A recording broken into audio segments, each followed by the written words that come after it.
नमस्कार मित्रांनो, स्वागत आहे तुमचं एनजी मॅथ क्लास या आपल्या यूट्यूब चॅनलमध्ये. मित्रांनो, आपण महा TET साठी अतिशय इम्पॉर्टंट, अतिशय महत्त्वपूर्ण अशी प्रश्नपत्रिका या ठिकाणी पाहत आहोत. आजचा आपला विषय आहे मराठी. ठीक आहे, याच्यामध्ये आपण काय करत आहोत तर PYQ म्हणजे प्रिव्हियस इयर क्वेश्चन पेपर म्हणजे आतापर्यंत TET परीक्षेमध्ये विचारलेले मराठीचे प्रश्न आपण या ठिकाणी स्पष्टीकरणासह पाहत आहोत. ठीक आहे, मग या ठिकाणी बघा, पहिला प्रश्न काय आपला, सहलीत जाताना कात्रज जवळ उजाडले. बघा, आता मी तुम्हाला त्या दिवशी सांगितलं होतं हे उजाडले, गडगडले, मळमळले. ठीक आहे, असं आपल्याला वाक्यातील आहे. आणि पुढं काय सांगितलंय, प्रयोग ओळखा म्हणजे आपल्याला प्रयोग ओळखायला सांगितलंय. ठीक आहे, मग ऑप्शन बघूया काय आहेत. बघा, कर्तरी प्रयोग, शक्य कर्मणी प्रयोग, नवीन कर्मणी प्रयोग आणि भावे प्रयोग, हे काय आहेत आपल्याला ऑप्शन दिलेले आहेत. मग तुम्हाला मी काय सांगितलं होतं, ज्या ठिकाणी उजाडले, गडगडले, मळमळले असं क्रियापद असतं त्या ठिकाणी कोणता प्रयोग असतो, भावे प्रयोग असतो. फक्त भावे प्रयोग नाही तर तो कोणता असतो, अकर्तृक भावे प्रयोग असतो. ठीक आहे, आता इथं आपल्याला ऑप्शन फक्त भावे प्रयोग दिला होता, पण कदाचित उद्या तुम्हाला पेपरला काय अकर्तृक भावे प्रयोग असं सुद्धा ऑप्शन देऊ शकतात. ठीक आहे, मग या ठिकाणी बघा, हे जे उजाडले, गडगडले, मळमळले हे कोणतं क्रियापद असतं, अकर्तृक क्रियापद असतं किंवा त्यालाच काय म्हणतात, भावकर्तृक क्रियापद म्हणतात. म्हणजे या ठिकाणी काय असतं, क्रियापदाचा जो भाव आहे तोच त्या ठिकाणी काय असतो, कर्त्याचं काम करतो किंवा वाक्यातील महत्वाचा शब्द असतो किंवा वाक्यातील महत्वाचा अर्थ असतो. ठीक आहे, बघा, वरील वाक्यातील क्रियेचा भाव किंवा अर्थ हाच काय आहे, वाक्यातील कर्ता असल्यामुळे यास काय म्हणतात, भावकर्तरी प्रयोग किंवा अकर्तृक भावे प्रयोग म्हणतात. ठीक आहे, मग लक्षात ठेवायचं, याला काय म्हणतात, भावकर्तरी प्रयोग म्हणतात किंवा अकर्तृक भावे प्रयोग सुद्धा म्हणतात. लक्षात ठेवा, प्रश्न विचारू शकतात. त्याच्यानंतर सेम प्रश्न विचारला जातो आणि इथं सांगितलं जातं क्रियापदाचा प्रकार ओळखा. काय सांगितलं जातं, क्रियापदाचा प्रकार ओळखा. मग हे कोणतं क्रियापद आहे, तर हे अकर्तृक क्रियापद आहे किंवा भावकर्तृक क्रियापद आहे. म्हणजे कसाही प्रश्न फिरून विचारताय तुम्हाला या ठिकाणी असं वाक्य देऊन त्याचं क्रियापद ओळखायला सांगू द्या, क्रियापदाचा प्रकार ओळखायला सांगू द्या किंवा प्रयोग ओळखायला सांगू द्या, काही अडचण नाही. ठीक आहे, लक्षात ठेवायची गोष्ट. पुढचा प्रश्न आहे 2 नंबर. बघा, सोपा प्रश्न आहे. विजय निबंध लिहितो, प्रयोग ओळखा. एक सरळ सरळ वाक्य दिले, विजय निबंध लिहितो आणि प्रयोग ओळखायला सांगितलंय. आता तुम्हाला प्रयोग ओळखायला मी सोपी खून सांगतो. बघा, तुम्हाला वाक्यातलं काय बघायच्या आधी, कर्ता आणि कर्म. क्रियापद काय आहे, लिहितो आहे म्हटलं, कर्ता कोण होईल, लिहिणारा कोण, विजय. विजय काय झाला, कर्ता झाला. ठीक आहे, त्याच्यानंतर लिहिण्याची क्रिया काय आहे, निबंध. म्हणजे निबंध काय होईल, कर्म झालं. ठीक आहे, मग आता इथं बघा, कर्ता आणि कर्म दोघालाही प्रत्यय आहे का, दोघालाही प्रत्यय नाही. मग कर्ता आणि कर्म दोघाला जर प्रत्यय नसेल तर ते कोणतं असतंय, कोणता प्रयोग असतो, कर्तरी प्रयोग असतो. बघा, कर्त्याला प्रत्यय नाही आणि कर्मही प्रथमांत आहे, तसेच वाक्य वर्तमान काळी आहे, तेव्हा कोणता प्रयोग असतो, कर्तरी प्रयोग असतो. म्हणजे लक्षातच ठेवायचं, प्रयोग ओळखायची सोपी गोष्ट तुम्हाला सांगतो. कर्त्याला आणि कर्माला दोघाला जर प्रत्यय नसेल म्हणजे दोघं प्रथमांत विभक्तीमध्ये असतील तर त्यावेळेस कोणता प्रयोग होतो, कर्तरी प्रयोग होतो. त्याच्यानंतर कर्त्याला प्रत्यय असेल, कर्त्याला प्रत्यय असेल आणि कर्म प्रथमांत असेल म्हणजे कर्माला प्रत्यय नसेल तर त्यावेळेस कोणता प्रयोग असतो, कर्मणी प्रयोग असतो. आणि कर्ता आणि कर्म ज्यावेळेस दोघांनाही प्रत्यय असतो त्यावेळेस कोणता प्रयोग असतो, भावे प्रयोग असतो. म्हणजे जर तुम्ही फक्त प्रत्ययावरून जरी प्रयोग ओळखायला गेले ना तरी तुम्ही 90% प्रयोग या ठिकाणी काय सहज म्हणजे 5 सेकंदामध्ये ओळखू शकता. दोघाला प्रत्यय नसला कर्तरी प्रयोग, फक्त कर्त्याला प्रयोग असला, कर्माला नसला कर्मणी प्रयोग, आणि दोघालाही प्रत्यय असला, कर्त्यालाही प्रत्यय असला, कर्मालाही प्रत्यय असला तर कोणता प्रयोग, भावे प्रयोग. सोपी गोष्ट आहे, लक्षात ठेवायचं. ठीक आहे, पुढचा प्रश्न बघूया 3 नंबर. माझ्याकडून कॉफी घेतली गेली, प्रयोग ओळखा. आता बघा, हा पण आपण अगोदर पण पाहिलेला आहे, माझ्याकडून कॉफी घेतली गेली. ठीक आहे, मग आता इथं कर्त्याला काय प्रयोग लागला, आपला कर्त्याला प्रत्यय लागलाय, कडून प्रत्यय लागलाय. काय प्रत्यय लागलाय, कर्त्याला कडून प्रत्यय लागलाय. ठीक आहे, मग बघूया. मग या ठिकाणी ऑप्शन काय दिलेत आपल्याला, कर्मणी प्रयोग, भावे प्रयोग, कर्तरी प्रयोग आणि संकीर्ण प्रयोग. मग या ठिकाणी कोणता प्रयोग आहे हा, तर हा कर्मणी प्रयोग आहे. कोणता प्रयोग आहे, कर्मणी प्रयोग आहे. ठीक आहे, मग या ठिकाणी तुम्हाला लक्षात ठेवायचं, या कर्मणी प्रयोगाला काय नवीन नाव काय, त्याला नवीन कर्मणी प्रयोग म्हणतात किंवा कर्मकर्तरी प्रयोग म्हणतात। या दोन्हीवरती सुद्धा प्रश्न परीक्षेत विचारलेला आहे, लक्षातच ठेवायचं। नवीन कर्मणी किंवा कर्मकर्तरी, ठीक आहे। इथं ऑप्शन आपल्याला फक्त त्यांनी कर्मणी प्रयोग दिलतं, पण याला खरा कोणता प्रयोग आहे? हा नवीन कर्मणी आहे किंवा त्यालाच कर्मकर्तरी प्रयोग म्हणतात, ठीक आहे। मग या वाक्याची रचना काय असते? इंग्रजीतलं जे पॅसिव्ह व्हॉइसचं वाक्य आहे त्याप्रमाणे या वाक्याची रचना असते, म्हणून या प्रयोगालाच काय म्हणतात? इंग्रजीमधून आलेला प्रयोग असं सुद्धा म्हणतात। हा कोणत्या भाषेतून आलाय? इंग्रजी भाषेमधून। मग इथं असा सुद्धा प्रश्न विचारला जातो की खालीलपैकी कोणता प्रयोग इंग्रजी भाषेमधून मराठी भाषेत आलेला आहे? तर कोणता प्रयोग आलेला आहे? नवीन कर्मणी प्रयोग, त्यालाच काय म्हणतो आपण? कर्मकर्तरी प्रयोग। आणि हा प्रयोग ओळखायचा कसा? सोपं सांगतो। वाक्याचा जो कर्ता असतो ना त्याला हा कडून प्रत्यय लागलेला असतो। वाक्याच्या कर्त्याला जर तुम्हाला कडून हा प्रत्यय लागलेला दिसला तर डोळे झाकून सांगायचे ते वाक्य कोणत्या प्रयोगाचं आहे? नवीन कर्मणी प्रयोगाचं आहे किंवा कर्मकर्तरी प्रयोगाचं आहे, दुसरा असूच शकत नाही। याचे जर अजून उदाहरण पाहिले, पोलिसाकडून चोर पकडला किंवा न्यायाधीशाकडून दंड ठोठावण्यात आला, गुराख्याकडून गाय बांधण्यात आली, म्हणजे कर्त्याला जर कडून प्रत्यय लागला, शिक्षकाकडून विद्यार्थ्यांना मार देण्यात आला किंवा चोप देण्यात आला, म्हणजे असे फक्त कर्त्याला जर कडून प्रत्यय लागला तर हा कोणता प्रयोग असतो? नवीन कर्मणी प्रयोग असतो, ठीक आहे। पुढचा प्रश्न बघूया, 4 नंबर। न्यायाधीशाकडून दंड आकारण्यात आला। बघा इथं तुम्हाला सांगितलं मी, आता इथं उदाहरण सांगितलं होतं, लगेच खाली उदाहरण विचारलेलं आहे। बघा न्यायाधीशाकडून दंड करण्यात आला, प्रयोग ओळखा। कोणता प्रयोग आहे? बघा इथं कर्त्याला काय प्रत्यय लागलाय? कडून प्रत्यय लागलाय। तुम्हाला मी काय सांगितलं होतं? कडून प्रत्यय लागला की डोळे झाकून उत्तर काय लिहायचं? नवीन कर्मणी प्रयोग। कोणता प्रयोग आहे हा? नवीन कर्मणी प्रयोग आहे, ठीक आहे। मग बघा कर्त्याला कडून प्रत्यय व शेवटी संयुक्त क्रियापद। आता हे संयुक्त क्रियापद असतंच। संयुक्त क्रियापद म्हणजे काय? 2 शब्दापासून बनलेलं क्रियापद। सरळ सरळ आपल्या मराठी भाषेत सांगायचं म्हटलं तर त्याला काय म्हणतो आपण? संयुक्त क्रियापद म्हणतो, ठीक आहे। मग त्याला काय म्हणतात? नवीन कर्मणी प्रयोग म्हणतात किंवा कधी कधी तुम्हाला कर्मकर्तरी प्रयोग असं सुद्धा ऑप्शन देऊ शकतात, म्हणून लक्षात ठेवा। तुम्ही काय म्हणता? आयला इथं ऑप्शन कडून दिसला की सरने सांगितलं होतं नवीन कर्मणी लिहायचा, आणि इथं पर्यायामध्ये नवीन कर्मणी कोड ऑप्शनच नाही, मग लक्षात ठेवा त्यालाच काय म्हणतात? कर्मकर्तरी प्रयोग असं सुद्धा म्हणतात। हा प्रयोग मराठीमध्ये कोणत्या भाषेतून आलेला आहे? इंग्रजी भाषेतून आलाय, म्हणून त्याला नवीन प्रयोग सुद्धा म्हणतात, म्हणजे नवीन कर्मणी प्रयोग सुद्धा म्हणतात, हे पण लक्षात ठेवा। त्याच्यावरती वारंवार प्रश्न परीक्षेमध्ये विचारलेले आहेत आणि जास्त प्रश्न याच्यावरती विचारले जात आहेत। पुढचा प्रश्न पाहण्याअगोदर मित्रांनो एक छोटीशी पण अतिशय इम्पॉर्टंट, अतिशय महत्त्वपूर्ण अशी सूचना आहे। आपण महा टीईटी परीक्षेसाठी अतिशय इम्पॉर्टंट, अतिशय महत्त्वपूर्ण अशी टेस्ट सिरीज या ठिकाणी सुरू केलेली आहे। आपल्या टेस्ट सिरीजचं वैशिष्ट्य आहे की या ठिकाणी आपली टेस्ट सिरीज संपूर्ण अभ्यासक्रमावर आधारित अशी आपली टेस्ट सिरीज असणार आहे, म्हणजे याच्यामध्ये तुमच्या टीईटी परीक्षेचे सगळे विषय आपल्या टेस्ट सिरीजमध्ये असणार आहे। टेस्ट सिरीजमध्ये तुम्हाला काय काय भेटेल बघा, तर या ठिकाणी एकूण तुम्हाला 10 टेस्ट पेपर भेटतील, त्याचबरोबर आतापर्यंत झालेल्या टीईटीच्या सर्व प्रश्नपत्रिका तुम्हाला या ठिकाणी उत्तरासहित प्रोव्हाइड केल्या जातील। म्हणजे आतापर्यंत जी टीईटी झाली या टीईटीच्या सगळ्या प्रश्नपत्रिका तुम्हाला काय केल्या जातील? उत्तरासहित या ठिकाणी तुम्हाला प्रोव्हाइड केल्या जातील, ठीक आहे।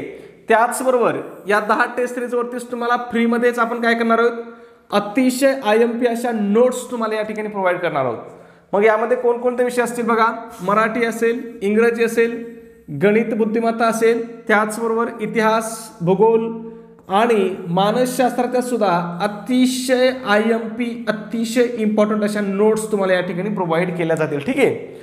मग एवढ्या सगळ्या मटेरियलचा जरी तुम्ही अभ्यास केला तरी तुम्ही परीक्षेमध्ये 100 पेक्षा जास्त मार्क काय या ठिकाणी सहज घेऊ शकता, ठीक आहे, सहज घेऊ शकता। मग या सगळ्या मटेरियलची किंमत किती मित्रांनो? तर फक्त 200 रुपये किंमत आहे, परंतु त्याच्यामध्ये सुद्धा विद्यार्थ्याच्या मागणीस्तव आपली ऑफर आहे आणि ती आपली ऑफर आज सुद्धा चालू आहे। म्हणजे जर तुम्ही आज आपली टेस्ट सिरीज घेतली तर ही टेस्ट सिरीज तुम्हाला फक्त आणि फक्त काय होईल? 139 रुपयाला तुम्हाला ही टेस्ट सिरीज पडेल। मग हे 139 रुपये तुम्हाला कुठं पे करायचे? तर तुमच्याकडे गुगल पे असेल, फोन पे असेल, त्या ठिकाणी आपला नंबर आहे 96 89 14 16 30 हा आपला नंबर आहे। 96 89 14 16 30 हा आपला नंबर आहे।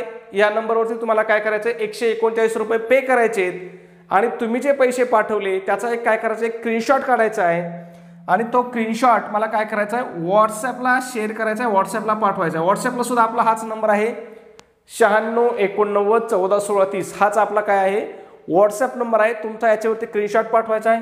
तुमचा स्क्रीनशॉट मिळाल्याबरोबर 5 मिनिटाच्या आतमध्ये तुम्हाला संपूर्ण मटेरियल तुम्हाला प्रोव्हाइड केलं जाईल. आणि हे मटेरियल कसं प्रोव्हाइड केलं जाईल, तर व्हॉट्सॲपवरतीच तुम्हाला PDF फाईलच्या स्वरूपामध्ये हे मटेरियल दिलं जाईल. बरेच जण मेसेज सुद्धा करतात की सर मटेरियल कसं भेटेल, तर हे कसं भेटेल तुम्हाला, PDF फाईलच्या स्वरूपामध्ये भेटेल. ठीक आहे. पुढचा प्रश्न बघूया आपण 5 नंबर.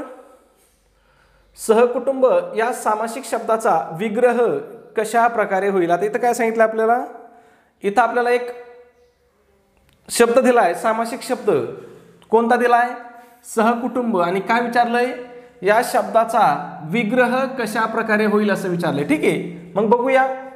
सहकुटुंब, सह आणि कुटुंब नाही, सही असे कुटुंब नाही, कुटुंब आणि सह असा नाही, तर काय होईल, कुटुंबासहित असा जो तो व्यक्ती किंवा गृहस्थ, म्हणजे काय असतं, या आपल्या सहकुटुंब शब्दाचा विग्रह होईल. आता या ठिकाणी बघा, हा प्रश्न तुम्हाला असा सुद्धा विचारू शकतात, सहकुटुंब हा शब्द कोणत्या समासाचा आहे किंवा समासाचा प्रकार ओळखा आणि शब्द देतील सहकुटुंब. मग हा कोणता समास आहे, तर हा सहबहुव्रीही समास आहे. बघा, सहबहुव्रीही समास लक्षात ठेवायचं. आणि सहबहुव्रीही समास ओळखायचं तुम्हाला सोपं सांगतो. कसा ओळखायचा, या समासातील पहिलं पद काय असतंय, स असतंय किंवा सह असतंय. बघा, एवढंच असतंय. पहिलं पद काय असतंय, स किंवा सह. असं जर असलं की लगेच लिहून टाकायचं, तो कोणता समास आहे, सहबहुव्रीही समास. इम्पॉर्टंट आहे, परीक्षेत याच्यावरती भरपूर प्रश्न विचारलेले आहेत. ठीक आहे. मग याच्यातले जर बाकीचे उदाहरणं जर तुम्ही बघितले, इथं खाली घेतले असतील आपण, हा घेतलेले आहेत बघा. सहबहुव्रीही समासातले उदाहरणं बघा.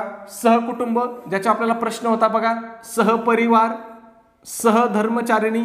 आता या सहधर्मचारिणीची फोड कशी होती, जोडीदारासोबत धर्माचे पालन करणारी. त्याच्यानंतर सहचर, सोबत चालणारा, सहभोजन, एकत्र भोजन करणारा, सहपाठी, सहकारी. बघा, सगळ्या उदाहरणात बघा, सुरुवात कशाने झाली, स किंवा सह. हे काय असणार आहे, यातलं पहिलं पद असणार आहे. आता पद म्हणजेच काय, तुम्हाला मी वारंवार सांगतोय, पद म्हणजेच काय, पद म्हणजे शब्द. ठीक आहे. मग पहिला शब्द काय असणार, याच्यामध्ये स किंवा सह असणार आहे. बघा, प्रत्येकात आहे का, आहे.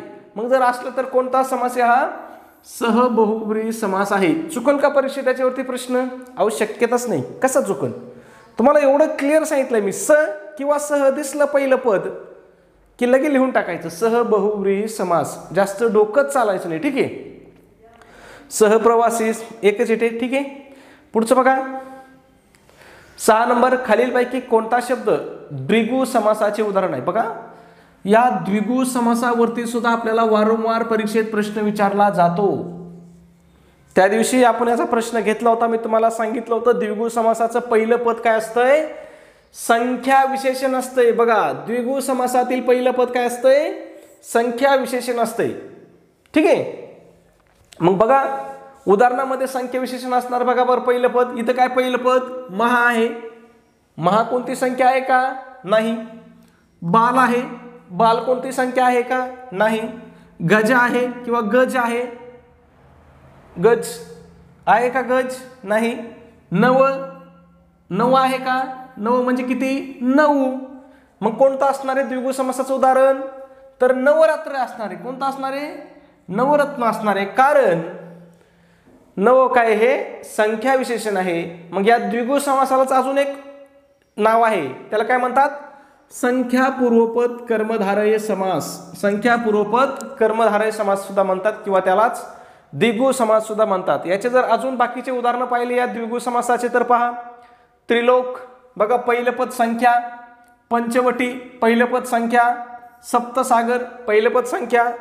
द्वादश राशी, द्वादश राशी, द्वादश म्हणजे किती, 12. द्वादश म्हणजे किती, 12, म्हणजे 12 राशी. पहिलं पद काय आहे, संख्या. लक्षात ठेवायचं, सामासिक शब्दाचा विग्रह करताना जर पहिलं पद संख्या विशेषण असेल तर तो कोणता समास असतो, द्विगु समास असतो. एवढं डोक्यातच ठेवायचं. ठीक आहे. पुढचा प्रश्न 7 नंबर. समास ओळखा. साखर भात. बघा, तुम्हाला प्रयोग आणि समास याच्यावरती भरपूर सारे प्रश्न परीक्षेमध्ये विचारले जातात. ठीक आहे. मग या ठिकाणी आपल्याला साखर भात हा शब्द दिलाय.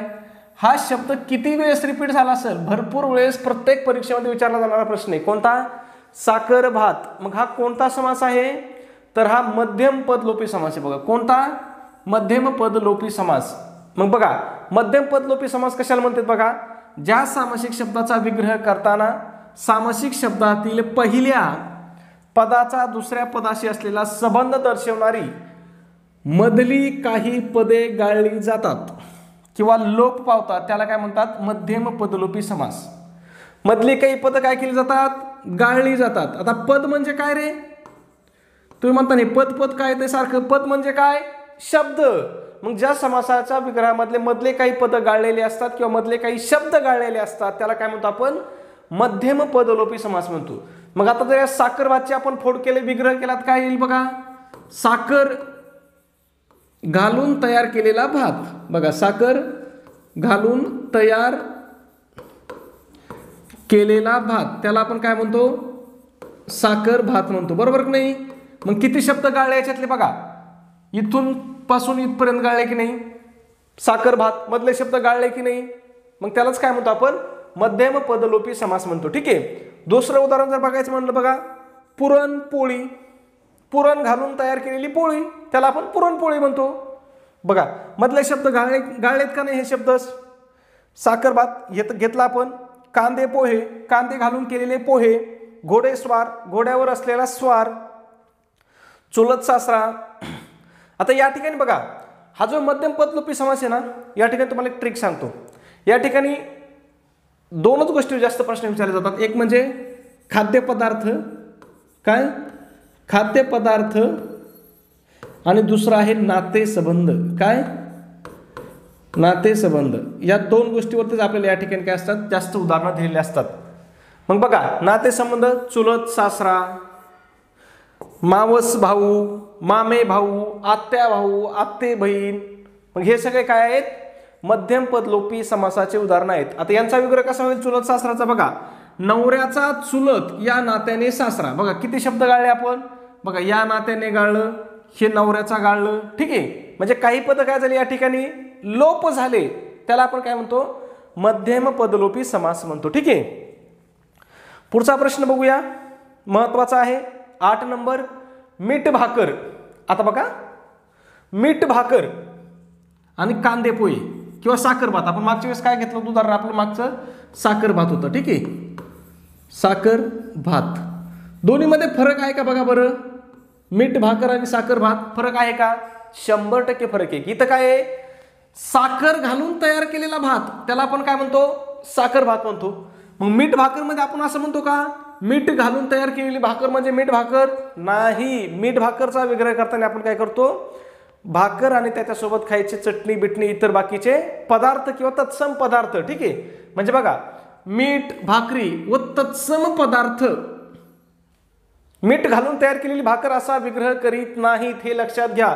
इथं ऑप्शन आहे, तुम्ही लिहून टाकता. आणि सरांनी सांगितलं होतं साखर भात म्हणजे साखर घालून तयार केलेला भात. मग मीठ भाकरी म्हणजे तसंच असेल मीठ घालून तयार केलेली भाकरी, तर तसं होणार नाही. ते तुमचं उत्तर चुकून लक्षात ठेवा. ठीक आहे. मीठ भाकरी व तत्सम पदार्थ त्यालाच आपण काय म्हणतो? मीठ भाकर म्हणतो. आणि हे वेगळ्या समासाचं उदाहरण आहे. याला कोणता समास म्हणतात? समाहार द्वंद्व समास म्हणतात. कोणता? समाहार द्वंद्व समास. आता समाहार म्हणजे काय? त्याच्यासारखेच इतर पदार्थ किंवा त्याच्यासारखेच इतर. बघा याच्यात मीठ भाकर आणि त्याच्यासारखेच इतर पदार्थ. अजून त्याचे उदाहरण सांगतो आपण. काय म्हणतो? चहा पाणी. मग चहा पाणी त्याच्यासोबत आपण थोडंफार फराळ करतो, नाश्ता घेतो, त्याला आपण काय म्हणतो? बिस्किट घेतो, खारी घेतो. म्हणजे चहा पाणी आणि तत्सम पदार्थ. भाजीपाला. आता तुम्ही भाजीपाला आणायला गेले, मग काय एक भाजी आणता आणि एक पाला आणता का? नाही आणत ना. काय आणतो? भाजी आणतो, त्यासोबत इतर बाकीचे काही तत्सम पदार्थ आणतो. म्हणजे बटाटे आणतो, कांदे आणतो, कोथिंबीर आणतो, काही पण आणतो. मग काय होईल? भाजीपाला व इतर तत्सम पदार्थ. पान सुपारी. आता पानामध्ये एवढंच असतं का? पान आणि सुपारी. बाकीचे पण तत्सम पदार्थ म्हणजे काय? पान सुपारी आणि इतर तत्सम पदार्थ अशी त्याची फोड होईल. आणि हा कोणता समास आहे? तर हा समाहार द्वंद्व समास आहे. म्हणजे मध्यम पदलोपी समास आणि समाहार द्वंद्व समासामधला तुम्हाला फरक लक्षात ठेवायचा आहे. ठीक आहे. शेतीवाडी. घरदार, पानपत्रावळ, अथरून पांघरून, केर कचरा, हळद कुंकू, पोरे बाळे हे काय सगळे समाहार द्वंद्व समासाचे उदाहरण आहेत. ठीक आहे, सोपा आहे, लक्षात घ्या, फक्त तुम्हाला फरक लक्षात ठेवायचा आहे. एकामध्ये काय आहे, तो पदार्थ घालून तयार केलेला पदार्थ म्हणजे पुरणपोळी, पुरण घालून तयार केलेली पोळी. पण आता इथं आपण बघा शब्द केर कचरा घेतला किंवा आथरून पांघरून घेतलं तर आथरून पांघरून म्हणजे काय, आथरून म्हणजे आथरायचं, पांघरायचं आणि तत्सम पदार्थ म्हणजे मग आपल्याला उशी लागते, बाकीचं पण लागतं असं. ठीक आहे, पोरे बाळे, पोरं बाळ, मुलं, सुना सगळे त्याला आपण काय म्हणतो, पोरं बाळ म्हणतो. ठीक आहे, म्हणजे असं बाकीचे काही शब्द याच्यामध्ये काय असतात, तत्सम असतात किंवा समाहार म्हणजे त्यासारखेच शब्द याच्यामध्ये असतात बाकीचे पण, म्हणजे त्याचा एक समूह असतो तो. ठीक आहे, पुढचा प्रश्न बघूया 9 नंबर. परवशता या शब्दाचा अर्थ काय. कोणता शब्द आहे, परवशता, आणि आपल्याला या शब्दाचा अर्थ असं विचारला आहे. मला माहिती, तुम्हाला माहित नाही, 100% माहित नाही. परवशता या शब्दाचा अर्थ काय होतो, पराधीनता. काय होतो, पराधीनता. ठीक आहे, पुढचा प्रश्न बघूया 10 नंबर. दगाबाज या शब्दाचा विरुद्धार्थी नसलेला शब्द ओळखायचा आहे. कोणता शब्द ओळखायचा आहे, विरुद्धार्थी नसलेला. मग ऑप्शन बघा, विश्वासघात, विश्वास, इमानदारी, प्रामाणिकपणा.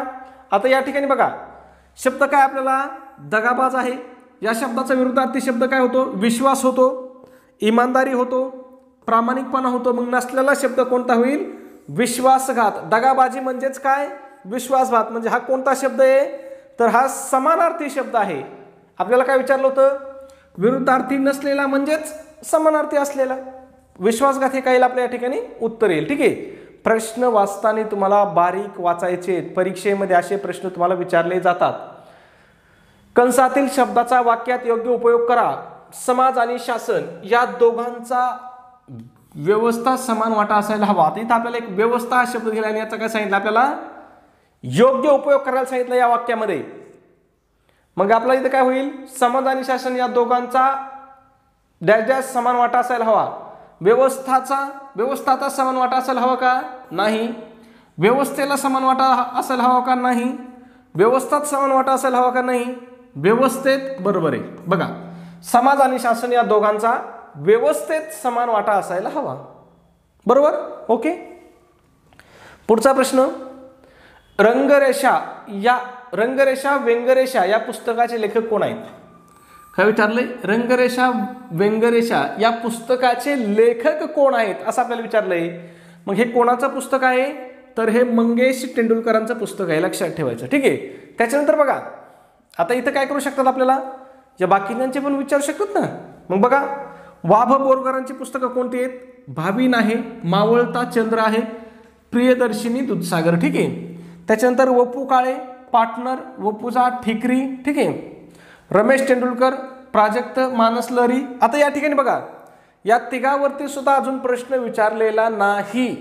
म्हणजे जे नाही ते नाहीच, विचारलेला नाही. पण फक्त एकदा नजरेखालून घालून ठेवा, पाठ करीत बसू नका, कारण इथं प्रश्न येण्याची शक्यता काय कमी आहे. कारण ठीक आहे, पुढचा प्रश्न 12 नंबर. राष्ट्रसंत तुकडोजी महाराज यांचे कोणते पुस्तक प्रसिद्ध आहे. राष्ट्रसंत तुकडोजी महाराजावरती वारंवार तुम्हाला प्रश्न विचारला जातोच. मग त्यांचं पुस्तक प्रसिद्ध कोणतं आहे, राष्ट्रीय भजनावली, हेच त्यांचं प्रसिद्ध पुस्तक आहे. अजून पण त्यांचे पुस्तक आहेत. मग बघा, ग्रामगीता सगळ्यात इम्पॉर्टंट. राष्ट्रसंत तुकडोजी महाराज म्हटलं की ग्रामगीता आपल्या डोळ्यासमोर येतेच आणि परीक्षेमध्ये सुद्धा आपल्याला वारंवार विचारली जाते, लक्षातच ठेवा. ठीक आहे, अनुभव सागर हे सुद्धा इम्पॉर्टंट आहे, याच्यावरती सुद्धा प्रश्न विचारलेला आहे. भजनावली, राष्ट्रीय भजनावली आताच प्रश्न आहे आपल्याला. ठीक आहे, आणि सेवा स्वधर्म हे दोन तर लक्षातच ठेवा, ग्रामगीता, अनुभव सागर आणि राष्ट्रीय भजनावली. ठीक आहे, पुढचा प्रश्न आपला 13 नंबर. पास नापास या शब्दाचा विग्रह ओळखा. पास नापास, सोपं आहे. पास किंवा नापास. काय, पास नापास म्हणजे त्याला आपण काय म्हणतो, पास किंवा नापास. ठीक आहे, सोपं आहे.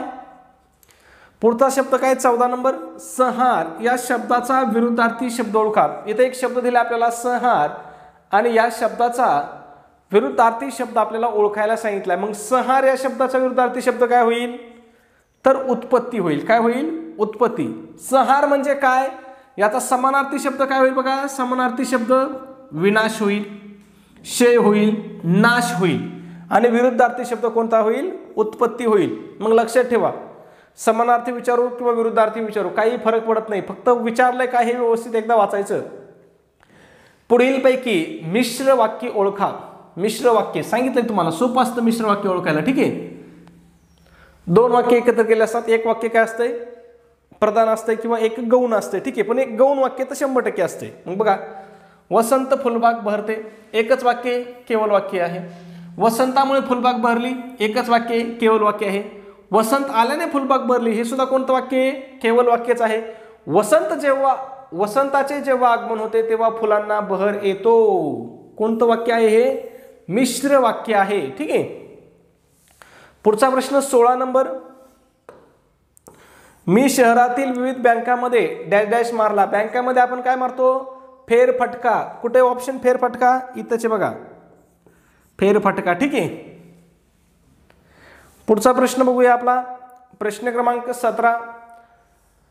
भरल्या गाड्याला सूप जड नाही, या म्हणीचा योग्य अर्थ सांगा. इथं मन दिले आपल्याला, भरल्या गाड्याला सूप जड नाही, आणि या म्हणीचा आपल्याला काय करायला सांगितलंय? अर्थ ओळखायला सांगितलाय.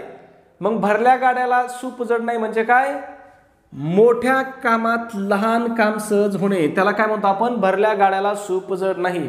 याचाच प्रश्न तुम्हाला दुसरा असा सुद्धा विचारू शकतात, भरल्या गाड्याला सूप जड नाही या म्हणीचा समानार्थी मन सांगा.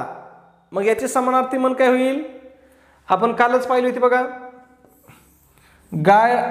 आपण म्हणत नाही का, गाडीला पेंडी जड नसते. गाडीला पेंडी जड नसते म्हणजे काय? मोठ्या कामात लहान काम काय होतं? सहज होतं. ठीक आहे, त्याच्यानंतर बघा, इथं एक दिसायला श्रीमंत पण अन्नाला महाग, इथं अर्थ दिलाय. मग या अर्थाची मन कोणती बघा, विचारू शकतात की नाही? मग या अर्थाची मन कोणती आहे? मोठा घर पोकळ वासा. आपण म्हणत नाही का, मोठा घर किंवा मोठे घर आणि पोकळ वासा. ठीक आहे, त्याच्यानंतर खाली एक म्हणीचा अर्थ दिला आपल्याला, सामर्थ्याच्या जोरावर अधिकार गाजवणे, त्यालाच काय म्हणतो आपण? बळी तो कान पिळी. बळी तो कान पिळी. ठीक आहे की नाही आजच्या आपल्या व्यवस्थेमध्ये, बळी तो कान पिळी. ठीक आहे, पुढचा प्रश्न 18 नंबर. पुढील क्रियापदातला समानार्थी क्रियापद ओळखा. आता पुढे आपल्याला शब्द दिला एक खुंटणे, आणि याला आपल्याला समानार्थी शब्द किंवा समानार्थी क्रियापद ओळखायला सांगितले. मग खुंटणे म्हणजेच काय? तर थांबणे. खुंटणे म्हणजेच काय? थांबणे. आपण म्हणत नाही का, माझी प्रगती थांबली किंवा त्याची प्रगती खुंटली. खुंटली म्हणजेच काय? थांबणे. पुढचा आणि आपला शेवटचा प्रश्न 19 नंबर. नाक दाबले की तोंड उघडते. नाक दाबले की तोंड उघडते या म्हणीचा योग्य अर्थ पुढीलपैकी कोणता? ऑप्शन काय आहेत? अडवणूक करून काम साधणे, उपदेशाप्रमाणे वर्तन असणे, मालकापेक्षा नोकरशी जोर असणे, आणि कोठेही गेले तरी मनुष्य स्वभाव सारखाच. मग या प्रश्नाचं उत्तर तुम्हाला काय करायचं आहे? कमेंटमध्ये सांगायचं आहे. चॅनलला सबस्क्राईब केलं असेल तर सबस्क्राईब करून घ्या. व्हिडिओ आवडला असेल तर प्लीज एक लाईक करा, आणि आपला व्हिडिओ तुम्हाला कसा वाटतो हे सुद्धा कमेंटमध्ये नक्की सांगत चला. ओके, धन्यवाद मित्रांनो. भेटूया आपल्या उद्याच्या पुढच्या नवीन व्हिडिओमध्ये.